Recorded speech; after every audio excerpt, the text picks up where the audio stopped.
Hey guys! So as the title reads, today's video is going to be about confidence. Why am I wearing a crown? The question shouldn't be why am I wearing a crown, it should be where is your crown? And this is what we're going to try to find out. Ready? This was quite a highly requested video. Well, one person asked me about this, but this is a very small channel, so one person is still a big deal, right? In terms of percentage. I'm really excited about talking about this subject because I struggle a lot with self-confidence myself.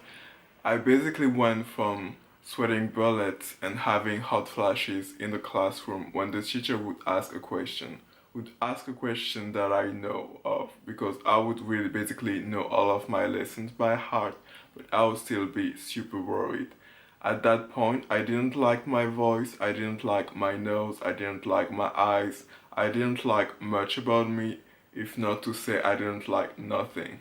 I went from this to being able to become a fashion model, do runway show, photo shoot in the street with hundreds of people watching, TV commercials. First thing I think should improve your self-confidence is that you need to improve your overall vision of life and your overall positivity. If you see life as this fertile environment where you can achieve your dreams, and if you own your own powers, which means you realize that you're creating everything in your life, whether it's the bad and whether it's the good, you're going to feel way more better because you're going to actually feel in control. Some people feel bad about owning to their shit because they don't want to be responsible or take themselves responsible from the bad things that are happening to them or in their life, and they prefer to blame it on somebody else. But if you actually retake this power and you own the good and you own the bad, and you actually realize that you're creating them both, it's going to make you feel way more in control of your life overall, and you're going to feel very powerful and very confident. Second thing that can improve your self-confidence incrementally, in my opinion, is to be your best friend. This was a really great tip that I read into a magazine. It's basically to talk to yourself and to consider yourself as you would with your best friend. I mean, if you're always criticizing your friends and everything, then you're a shallow and disgusting person, and I want you to leave this channel right now, and you deserve to have low self-esteem and to hate yourself. Bye, bitch. I think girl bye! I'm kidding. Self-talk can be very helpful. Like, a lot of people need to talk to their mom or to talk to their husband or their girlfriend to improve their confidence and to soothe themselves back into confidence. But this is really amazing when you learn to do this by yourself. So basically you should try to reach for the most positive thought that you have access to. So if you're starting a new activity and you're thinking, oh, I'm horrible at this, or I really suck, you should try to at first think, oh, I'm not that bad at this, maybe I'm not the worst at this, maybe I'm going to become good at this, and you're gonna start to feel way better. Another really great exercise is to make a list of positive aspects about yourself. Now this might sound really narcissistic to something, but this is still a process that I kind of use once in a while. You basically just take a sheet of paper and you write a list of positive aspects about, and you write your name, and you just write it as if you were writing it about somebody else. At least this is the way it works better for me. And then you just try to find something that you think is positive and that you like about yourself, whether it's about the way you look, the way you dress, the way you talk, your intellect, character, and there's always something. And you just start with a little thing that you really like about yourself, and by focusing on this, you're gonna start finding more and more, and those lists are gonna get longer and longer. And you're just gonna realize, like, oh, I'm a fucking awesome person at the end. You also, I think, shouldn't try too hard.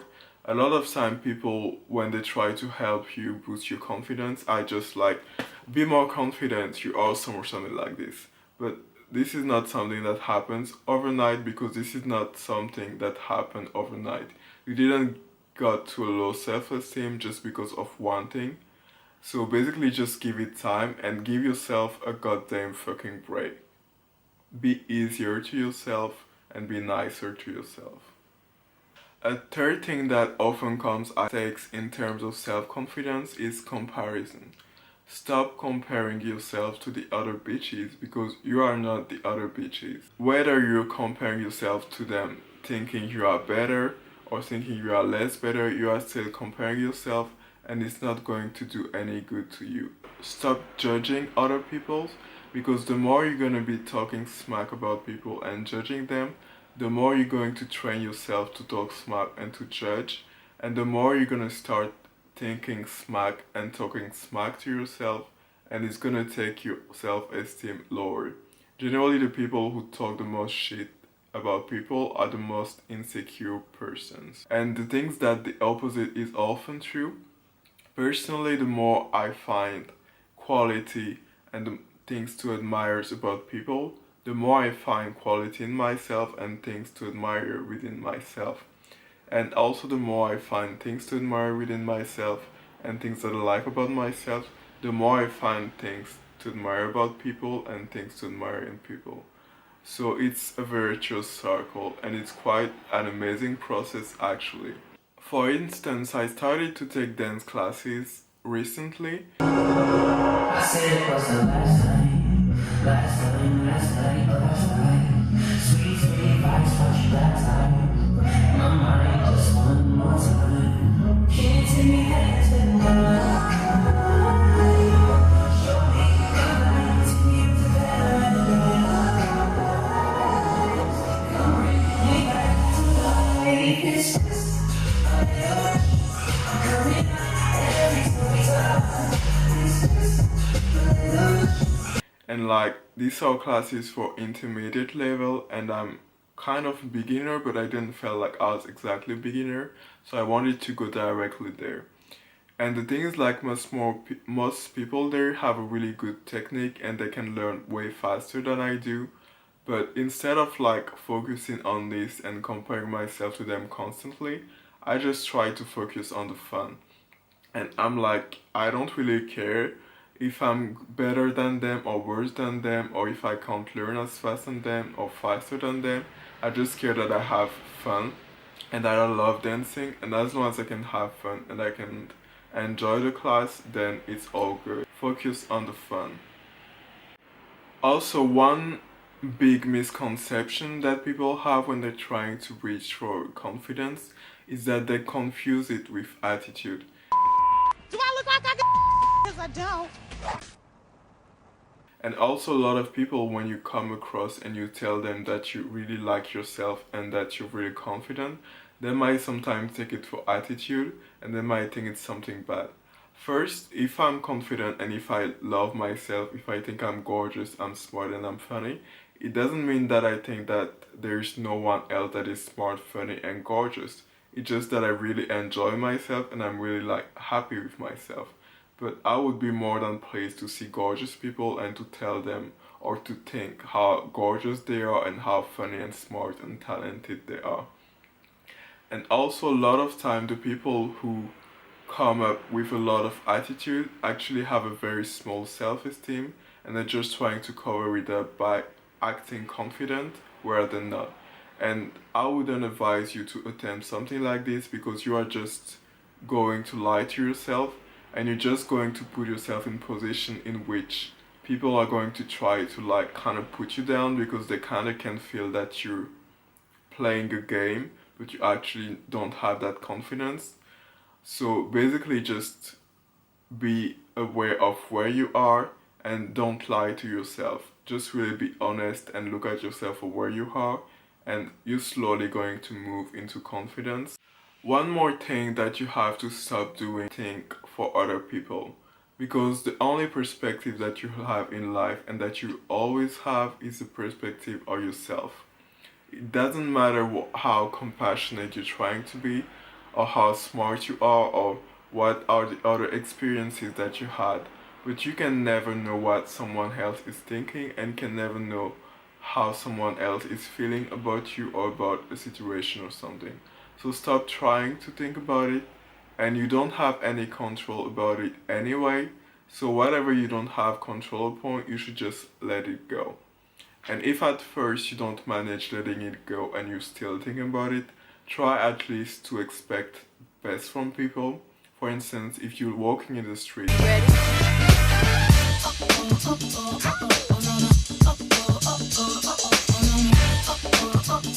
and some people are like laughing or like smiling at you, instead of thinking, oh, they must be making fun of my walk, or they must be making fun of how fat I look, or they must be making fun of how skinny I am, you should think, oh, they're like really appreciating me, they're trying to make contact, or maybe they think I'm hot. Just choose the most soothing and most positive thought, because you're never gonna actually know what they were thinking. So you might at least fantasize that they're thinking something that is going to uplift you, instead of fantasizing that they're thinking something that is going to put you down. All in all, I think that a great tip is to just chronically focus on the positive. Focus on the positive in the event and focus on the positive in yourself. If there's just one thing that you like about yourself, just focus yourself on it until you find something else and something else and something else. And don't forget that it's a gradual process, and don't be too hard on yourself, because it's going to take some time. It's not going to happen overnight, and just be patient with it and just be happy with the small improvement that you're doing. Another thing is that you can give yourself some small challenges, like doing an activity that you feel too shy about. Some activities like theater or dance can really help.